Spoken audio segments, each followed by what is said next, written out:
G K. Nagaraj, அதீதமான விமர்சனத்தை வைக்கிறீங்க. அவர் ஒரு அரசியல் கட்சியுடைய தலைவர். அவர் நடிகரா இருக்கிற காலகட்டங்கள்ல அவர் நடித்த கதாபாத்திரங்களை வைத்தெல்லாம் நீங்க விமர்சனங்களை வைக்கிறீங்க.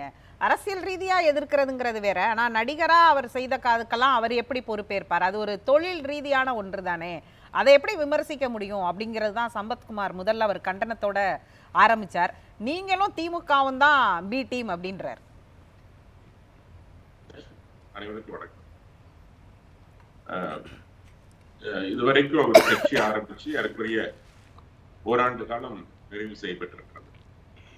ஆனால் இன்று வரை ஏதாவது ஒரு கடுமையான ஒரு விமர்சனத்தை முன்வைத்தோமா, அவர் மீது வைத்தோமா?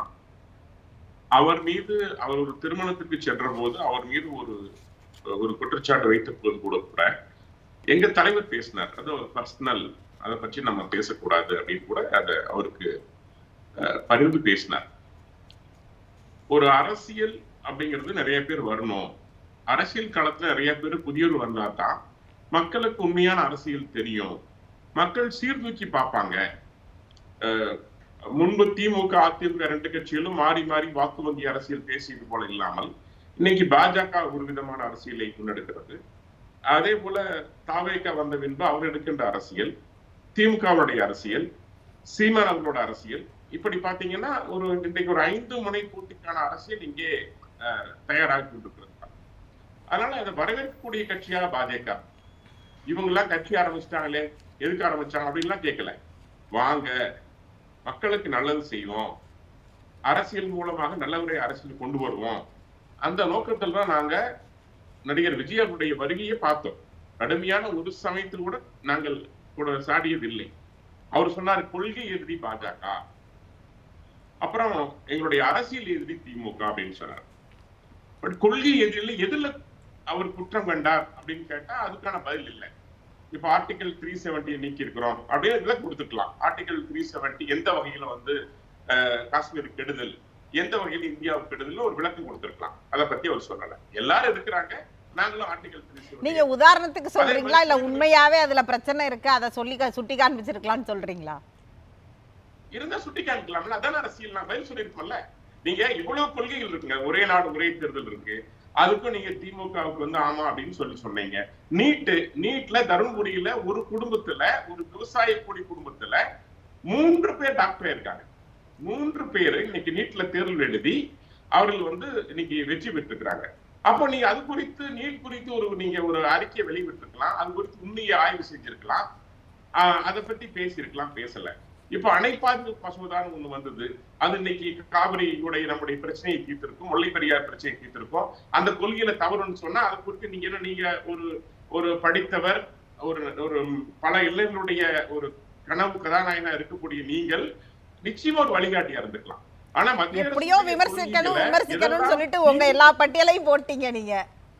இல்ல நான் அவர்கிட்ட கேக்குறேங்க, நான் உங்க கட்சிக்காட்டே கேக்குறேன். அதாவது எங்களுடைய கொள்கையில முரண் அப்படின்னா, இன்றைக்கு 2% 2 சீட்ல எம்பியா இருந்த 1985ல இன்னைக்கு ஏறக்குறைய 80% இந்தியாவை ஆளுகின்ற கட்சியாக பாஜக மாறி இருக்கிறது. அப்படி கொள்கையில நாங்க முரண்பட்டு போயிருந்தால், மக்கள் ஏற்றுக்கொள்ளாமல் இருந்தால், நாங்கள் தொடர்ச்சியாக வெற்றி பெற்றுக் கொண்டிருப்போமா அப்படிங்கிறது ஒரு கேள்வி. குஜராத்ல ஏறக்குறைய 30% இஸ்லாமியர் இருக்கிற அந்த பகுதியில 25 ஆண்டுகள் நாங்க ஆட்சி செஞ்சுட்டு இருக்கோம், பெரும்படத்தோட அமர்ந்திருக்கோம். அப்படி கொள்கை முரண் மக்களுக்கு ஏற்றதில்லை அப்படின்னா எப்படி மக்கள் ஓட்டு போடுவாங்க? காங்கிரஸ் இன்னைக்கு துடை தெரியப்பட்டிருக்குன்னே சொல்லலாம். இல்ல, உங்க கொள்கை முரணை பத்தி பேசணும் அப்படிங்கறதற்காக அவரை தனிப்பட்ட முறையிலையும் அவரை தொழில் ரீதியான விமர்சனங்களை வைக்கிறதுங்கிறது சரியான ஒன்றா இருக்க முடியுமா? அவங்க கட்சியில ஒரு பொதுச் செயலாளரை வச்சிருந்தா அந்த பொதுச் செயலாளர் மீதான அநாகரிக வார்த்தைய பத்திரிகையாளர் சந்திப்புல சொல்றதும் சரியான ஒன்றா இருக்க முடியுமா? இல்லைங்க, எந்த விஷயத்தெல்லாம் பேசுறோம், என்ன மாதிரியான விஷயத்தை பாஜக நீ கையில் எடுத்திருக்கிறது? 1000 கோடிங்கிறது ஒரு கணக்குங்க, ட்ரெய்லர் தான். ஏறக்குறைய நான் ஒரே ஒரு விஷயம் மட்டும் உங்களுக்கு சொல்றேன். சமீபத்தில் எடுத்த ஒரு ஆய்வுல நெல்லையில ரெங்கபுரம்ங்கிற ஒரு கிராமத்துல 400 தலித் வீடுகள்ல 398 வீடுகள்ல உள்ளோருக்கு 15 வயது சிறுவன் உட்பட அங்குள்ள அனைவரும் டாஸ்மார்க்ல சாராயம் குடிக்கிறாங்க. ஒரு நாள் வருமானம் அந்த கிராமத்துல 1.25 கோடி டாஸ்மார்க். இன்னொன்னு தருமபுரி மாவட்டம் செங்கொடி கிராமத்துல 325 வீடுகள் நடத்தப்பட்ட ஆய்வுல 35 வயதுக்கு உட்பட்ட 65 இளம் விதைகள் இருக்கிறாங்க. இவ்வளவு மோசமா டாஸ்மார்க் இன்னைக்கு வந்து ஒரு மிகப்பெரிய, முதல்ல டாஸ்மார்க்காக போறாங்க மதுவுக்காக, இன்னைக்கு போதைப் பொருள், போதை சாக்லேட், கள்ளச்சாராயம், சந்து கடைகள், இத்தனை விஷயம் வந்திருக்கு. இவ்வளவு வருமானம் வருது. இந்த வருமானத்தின் மூலம் ஒரு சமுதாயம் சீரழிந்து கொண்டிருக்கிறது. அதுவும் குறிப்பாக அடக்கப்பட்ட ஒடுக்கப்பட்ட தலித் மக்கள் கடுமையாக பாதிக்கப்பட்டிருக்காங்க. அப்படிங்கிறப்ப அதுக்காக ஒரு பிரச்சனையை முன்னெடுக்கின்ற பொழுது நீங்க அதை வந்து விமர்சனம், அதை பத்தி குறித்து விமர்சனம் செய்யாம அதை எடுக்கிற கட்சியை பார்த்து நாடகம் என்று சொன்னால் இதை விட ஒரு மோசமான ஒரு அரசியல். நீங்க வந்து எல்லா விமர்சனம் தான் வைக்கிறீங்க, அவர்கள் மீது என்ன நடவடிக்கை எடுத்திருக்கீங்கிறது தானே அந்த அறிக்கையில கேட்கப்படுகிற சாராம்சம். அதுதானே இப்ப சம்பத்தை சுட்டி காண்பித்தார். உங்ககிட்ட சிபிஐ இருக்கு, உங்ககிட்ட இடி இருக்கு, ஆனால் அதை வந்து எப்போது நீங்க அனுப்புறீங்க, அதுக்கப்புறம் அது என்ன நடக்குது அப்படிங்கிறத கடந்த இப்ப மட்டும் இல்ல அதிமுக ஆட்சி காலத்துல இருந்தே பார்த்துக்கிட்டு தானே இருக்கிறோம். ஒரு உதாரணத்திற்கு அன்றையிலிருந்து நீங்க இது இவ்வளவு ஃபைல்ஸ் எடுத்திருக்கிறோம், இவ்வளவு ரெய்டு நடத்தி இருக்கிறோம்னு சொன்னதெல்லாம் அதனுடைய அடுத்த கட்ட நகர்வு என்னன்னு ஒரு கேள்வி இருக்குல்ல, அதை ஒரு கட்சி கேட்க தானே செய்யும். அந்த கேள்வியை கேட்டா அவரை தனிநபர் தாக்குதலா நீங்க தாக்குறது சரியா இருக்குமா? அப்படி இல்லைங்க. நீங்க நீங்க எமர்ஜென்சியை கொண்டு வரக்கூடிய ஒரு மோசமான காங்கிரஸ் கட்சி கூட அல்ல பாஜக. இன்னைக்கு நாங்க அரசியலமைப்பு சாசன சட்டத்தை தூக்கி பிடித்ததுக்கு அப்புறம் தான் எல்லாரும் கையில வச்சுட்டு அலைகிறாங்க. அந்த அளவுக்கு அரசியல் சாசனத்தின் உண்மை மகத்துவத்தை நாங்க மக்களுக்கும் புரிய வைக்கிறோம், அரசியல் கட்சிகளுக்கும் புரிய வைக்கிறோம். ஒரு விஷயம் வந்து எடுக்க முடியும், அது அடுத்தது சட்டமன்ற நீதித்துறைக்கு தான் போகும். நீதிமன்றம் மூலம் தான் அடுத்தது வந்து அது தீர்வு காண முடியும். உங்களுக்கு தெரியும் நீதிமன்றத்தினுடைய அந்த ப்ரொசீஜர் என்ன. ஒரு குற்றவாளி கூட தப்பிக்கலாம், ஆனால் நிரபராதி தண்டிக்கப்படும் ஒரு சிஸ்டம் இருக்கு, அதுக்கான ப்ரொசீஜர் இருக்கு. அதுக்காகத்தான் இப்ப சட்டத்தை எல்லாம் மாற்றி இருக்கிறோம், புதிய குற்றவியல் சட்டங்கள். அதை கூட திமுக ஏற்றுக்கொள்ளவில்லை, அதை கூட வந்து தாவேக்காவை ஏற்றுக்கொள்ளவில்லை. எதுக்கா சொல்றேன்னு கேட்டா, நீங்க பி டீம் சொல்ல வந்தீங்கல்ல, உண்மையிலேயே பி டீம் யார் அப்படின்னா, எந்த கொள்கையெல்லாம் ஏற்றுக்கொள்கிறதோ திமுக அதே கொள்கையை ஏற்றுக்கொண்டிருக்கின்ற தாவேக்கா. ஏன் அது பி டீம் சொல்றேன்னா, நாளைக்கு 2026ல தேர்தலில் திமுகவை பிடிக்காதவர்கள் அடுத்த சாய்ஸாக தாவேக்காவுக்கு மாற முடியும். ஆக தம்முடைய ஓட்டுகள் எக்காரணம் கொண்டும் எதிர்கட்சிக்கு போய்விடக் கூடாது என்று தாவேக்காவுடைய பீட்டிமை திமுக வளர்த்துக் கொண்டிருக்கிறது. உண்மைதான், எங்களுக்கு அண்டர்ஸ்டாண்டிங் தான் போறாங்க. சரி, இப்படி ஒரு வாதம் வச்சீங்கன்னா அதற்கு நேரா இன்னொரு வாதமும் இருக்கத்தானே செய்யும். திமுக கிட்ட இருக்கக்கூடிய மைனாரிட்டி வாக்குகளை பிரிக்கிறதற்காக உங்களுடைய பி டீமா அது இருக்கக்கூடாதா தாவேக்கான்னு ஒரு விமர்சனம் வைக்கப்படுதுல்ல. பொது வெளியில ஏன் பத்திரிகையாளர்கள் சுமன் போன்றவங்க எல்லாம் நிறைய தொலைக்காட்சிகள்ல இந்த மாதிரியான கேள்வியை திரும்ப எழுப்பி இருக்காங்கல்ல, சமூக வலைதளங்கள்ல எழுப்பப்படுது இல்லையா. நீங்கள் இந்த கேள்வியை வச்சீங்கன்னா அந்த பக்கம் இருந்து அந்த கேள்வி சாத்தியப்படுறதுக்கு வாய்ப்பு இல்லைன்னு சொல்ல முடியாதுல்ல. நீங்க நான் ஏற்கனவே உங்கள்கிட்ட சொன்னேன், குஜராத்ல 30% சிறுபான்மை மக்கள் இருக்கு. இன்னைக்கு 25 ஆண்டு காலம் நாங்க அங்க தொடர்ச்சியா ஆட்சி இருக்கோம்.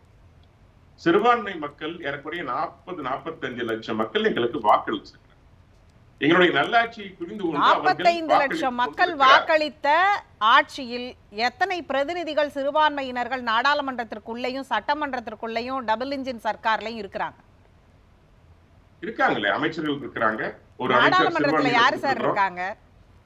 கடைசியாக கேள்விப்பட்ட பெயர் முக்தார் அப்பாஸ் நக்வி. அதன் பிறகு யாரு சார் உங்க கட்சியில வந்து அமைச்சராவோ ஸ்போக்ஸ் பர்சனாவோ இருக்கிறாங்க? பழங்குடி மக்கள் இருக்கிறாங்க, கிறிஸ்துவர்கள் இருக்கிறாங்க, இஸ்லாமியர்கள் இல்ல. அது நான் வந்து ஏற்றுக்கொள்றேன். ஏன்னா இஸ்லாமியர்கள் பல பகுதிகளில் எங்களுக்கு வாக்களிக்கவில்லை. அந்த பகுதியில் இருந்து நாங்க வேட்பாளர் நிறுத்த முடியவில்லை. இதுதான் காரணம். அது பிரிவினைவாத காங்கிரஸால் உண்டானது, எங்களால் உண்டானது அல்ல.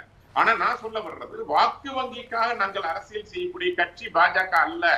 அப்படி பார்த்திருந்தோம்னா, வாக்கு வங்கிக்காக பார்த்திருந்தா நாங்களும் காங்கிரஸ் மாதிரி ஒவ்வொரு விஜய் அவர்கள் போன மாதிரி நாங்களும் போய் குல்லாவை போட்டுட்டு அங்க உட்கார்ந்து அந்த வாக்குக்காக நாங்க இருந்திருக்கணும். அதை நாங்க ஒரு காலம் செஞ்சது இல்லை. அதை நாங்க செஞ்சா கூட எங்களுடைய அடையாளத்தோடு சென்றுதான் செஞ்சோம். நிச்சயில திரும்பியோடு சென்று நாங்கள் வந்து அந்த யுத்தார்கள் கலந்துகிட்டோம். எங்களை மாற்றிக்கொள்ளல. அப்படின்னா எப்போ எங்க மோடிஜியும் சரி யாரும் சரி அந்த வேலை எப்பொழுதும் செஞ்சதில்லை. இது என்ன காரணம்னா, நான் நானாக இருப்பேன், நீ நீயாக இரு. அரசியல்ல அவங்க இடத்துல அவங்க இருக்கணும். நான் நீயாக மாற வேண்டாம், நீ நானாக மாற வேண்டாம். ஆனா உங்களுக்கு நன்மையை செய்வோம். இன்னும் சொல்ல போனா, நீங்க இன்னும் ஹஜ் பயணத்திற்கு முதல்ல வந்து 50% அன்றைய காலங்கள்ல வந்து அதுக்கான மானியம் கொடுத்ததே எங்களுடைய வாஜ்பாய் அரசு தான். அரசியல் அவ்வளவு ஒரு எல்லாத்தையும் இணக்கமாக செல்கிற அரசு பாஜக. அப்படிதான் நாங்க இன்னைக்கு வரைக்கும் இருக்கிறோம். இன்னைக்கு வரைக்கும் எந்த பாகுபாடும் நான் காமிக்கிறது இல்லை. ஆனா இந்த கட்சிகள் மக்களை பிரித்தாள வேண்டுங்கிற காரணத்துக்காக திமுகவும் சரி காங்கிரஸும் சரி தொடர்ச்சியாக செய்து வருகின்றது. அதே அரசியலை தான் விஜயும் பின்பற்றார். அதனால அதே அரசியலை பின்பற்ற. சம்பத், நான் உங்களுக்கு நேரம் தரேன், நீங்க முதல்ல கை தூக்குனீங்க, நான் நேரம் தரேன். இது என்ன முக்கியமான காரணம்னா, தனக்கு வரக்கூடாத வாக்குகள் நேரடியாக எதிர்கட்சிக்கு சென்று விடக்கூடாது, அது வெற்றி பெறக்கூடாது. அந்த வாக்குகள் விஜய்க்கு செல்ல வேண்டும். ஆனால் நாம் பணத்தை கொடுத்தனாலதான் டாஸ்மாக் இவ்வளவு ஊழல். அந்த பணத்தை கொடுத்து நாம வாங்குகின்ற வாக்கு நமக்கு வந்துவிட வேண்டும்ங்கிற ஒரு நோக்கம். அதெல்லாம் ஒரு பார்த்து இருந்தா நான் கேட்கிற ஒரே ஒரு கேள்வி, நெஞ்சில் கை வைத்து சொல்லட்டும். தாவக்கோட வந்திருக்காரு, அவருடைய செய்தி தொடர்பில் வந்திருக்காரு. டாஸ்மார்க்கால் பாதிக்கப்பட்டது இந்த தமிழக மக்களா இல்லையா? அதற்கு என்ன நடவடிக்கை எடுத்தீங்கன்னு உங்களுக்கு ஒரு அறிக்கை கொடுத்தா நீங்க திரும்ப டாஸ்மாக்லயே நிக்கிறீங்க. அதுக்கு நீங்க என்ன நடவடிக்கை எடுத்தீங்கன்னு தான் சார் அந்த அறிக்கையே. அந்த அறிக்கை மேல நீங்க நடவடிக்கை எடுத்ததை சொல்லுவீங்கன்னு பார்த்தா அவரை அட்டாக் பண்ணீங்கிறதுனாலதான் அவர் இப்ப பேசிக்கிட்டு இருக்காரு சம்பத்குமார். ஏங்க ஒரு அமைச்சரை ஊழல் பண்ணி அமைச்சரை, லஞ்சத்தை வாங்கி திருப்பி கொடுத்த அமைச்சரை, அதே திமுக யார் மோசம் என்று சொல்லியதோ, யாரை புலையவர் அந்த ஆட்சியில் இருந்த அந்த அவர் சொன்ன முதலமைச்சர், முன்னாள் முதலமைச்சர் சொன்ன அவரை சிறையில புடிச்சு வச்சோம். ஆனா அவரை வெளியே வந்தோடனே ஜாமீன் வந்தோடனே அமைச்சர் ஆக்கி அழகு பார்த்ததுயா? அது நீதித்துறைங்க, அது சட்டம்ங்க. அதை மதிப்பளிச்சுதான் ஆகணும். சட்டத்தில் இடம் இருக்குது. நீதித்துறை செய்கிறது, அரசியலமைப்பு சட்டம் வழங்கி இருக்கிறது அப்படிங்கிறது உங்களுக்கே தெரியுது. அப்புறம் விமர்சனத்துக்கு மட்டும், அரசியல் விமர்சனத்துக்கு மட்டும் அதை பயன்படுத்துறீங்களே. டெல்லியில 27 ஆண்டுக்கு அப்புறம் பாஜக இன்னைக்கு கைப்பற்றி இருக்கிறது. இதே டாஸ்மாக் ஊழல் நடந்திருக்கிறது. மக்கள் அங்க வாக்களிச்சிருக்காங்க. ஜனநாயக ரீதியா தான் மாற்ற முடியும். நாங்கள் மக்களுக்கு புரிய வைப்போம். மக்கள், எங்க தலைவர் ரோட்ல நின்று, சாலையில நின்று 3000-4000 பேர் மக்கள் நேற்று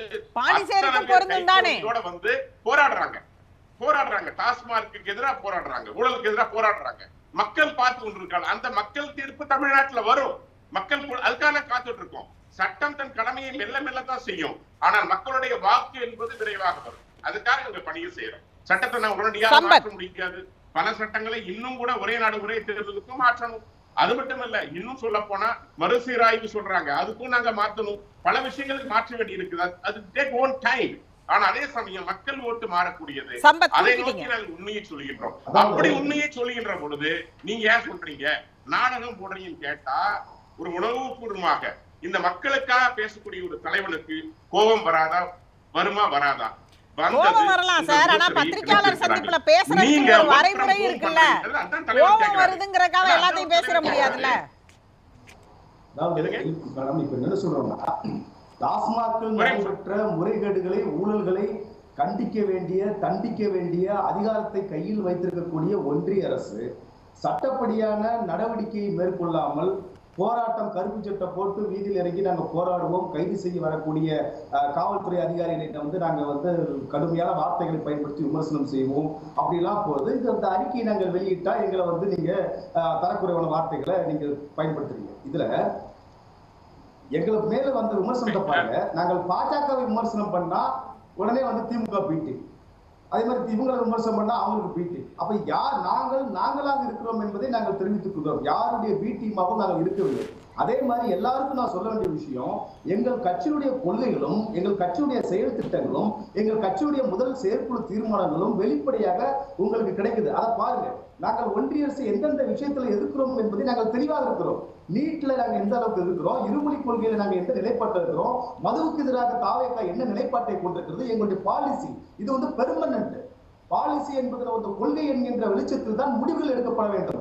அந்த கொள்கைங்கிற விஷயத்துல தாவேகா ரொம்ப தெளிவா இருக்குது. இதை எதையுமே படிச்சு பார்க்காம நீங்க எதை இருக்கிற மதச்சார்பற்ற சமூக 40-30 குறைஞ்சா என்ன, எப்படினாலும் நமக்கு ஒண்ணு செய்ய போறது இல்ல அப்படின்னு அப்படி just like that this shall too pass அப்படிங்கிற மாதிரி கடந்து போறது உங்க கொள்கையில அடக்கம் தானே? இல்ல அப்படி இல்ல மேடம், அப்படி சொல்லல. நீங்க இந்த டெலிமிட்டேஷன் விஷயத்துல நாங்க என்ன சொல்றோம், எங்களுடைய தமிழ்நாடு, நம்முடைய தமிழ்நாட்டுடைய பிரதித்துவம், முக்கியத்துவம் குறைந்து விடக் கூடாது. ஆனால் தமிழ்நாடு அரசு, திமுக அரசு இதற்கு காண்பிக்கிற இந்த வேகத்தை மக்களுடைய பிரச்சனைகளுக்கு காண்பிக்க வேண்டும். இது அடிஷன் டெலிஷன் வேண்டாம். இருக்கிற ஸ்டேட்டஸ் கோ அப்படியே. இது மக்கள் பிரச்சனை இல்லையா? இது மக்கள் பிரச்சனை இல்லையா? பாதிக்கக்கூடிய பிரச்சனை இல்லை. நேரடியாக ஏங்க நேரடியா எப்படிங்க பாதிக்கலன்னு நீங்க சொல்றீங்க? எனக்கு புரியல. நாளைக்கு இது தாவேகாக்கும் பிரச்சனை, தாவேகாவுக்கு மட்டும் பிரச்சனை இல்ல. அதுக்கு முன்னாடி எங்களுடைய நிலைப்பாட்டுல விகிதாச்சார அடிப்படையில் இந்த மக்கள் தொகை நடத்தப்படுங்கிற விஷயத்துக்குள்ள ஏன் வரல? கணக்கெடுப்பு, ஜாதிவாரி கணக்கெடுப்பு நடக்கும், அதையே பேசல. இந்த மக்கள் தொகை கணக்கெடுப்பை வைத்துத்தானே நீங்க வந்து தொகுதி மறுசீரமைப்பு வைக்கணும். அதுக்கு இந்த விஷயங்களுக்குள்ள எல்லாம் போகாம அனைத்து கட்சி கூட்டத்தை கூட்டி நாங்க வந்து எல்லாருக்கும் முன்னாடி நிக்கிறோம் அப்படிங்கிற மாதிரி பல விஷயங்களிலும் நாங்கள் தெளிவாக அவங்க எங்க சொல்லல மக்கள் தொகை கணக்கெடுப்பை, சாதிவாரி கணக்கெடுப்பை எங்க சொல்லலன்னு நீங்க சொல்றீங்க? திமுக அரசு சொல்லுன்றீங்களா மேடம்? அதுக்கு வந்து திமுக அரசு அதுக்கான முன்னெடுப்புகள் என்ன எடுத்துக்கிறாங்கன்னு நம்ம கேட்கிறோம். வெறும் நாங்க அறிக்கை விடலாம் மேடம். நாங்க ஒரு எதிர்க்கட்சியா இருக்கு, நாங்க அறிக்கை விடலாம். 2011 ஆல்ரெடி ஒன்றிய அரசால் எடுக்கப்பட்டு விட்டது. அதை வெளியிடுவதற்கு பாஜக தயாராக இல்லை. இன்னைக்கு வரலும் பாஜக தான் அதை செய்யல. பாஜகவை குறித்து ஒரு வார்த்தை கூட உங்கள் வாயிலிருந்து வரமறுக்கிறது. பாஜகங்கிற பேர் வரல, அமித்ஷாங்கிற பேர் வரல, நிர்மலா சீதாராமன் எப்படி மதச்சார்பற்றது யாரை குறிக்குது? மதச்சார்பற்ற சமூக நீதி எங்களுடைய கட்சி கொள்கை வந்திருக்கோம். அது யாருக்காக இந்த வார்த்தையை வச்சிருக்கிறோம்? நீட்டை எதிர்ப்பது யாரை எதிர்க்கிறோம்? பேசலாம் சம்பத், பேசுவோம்.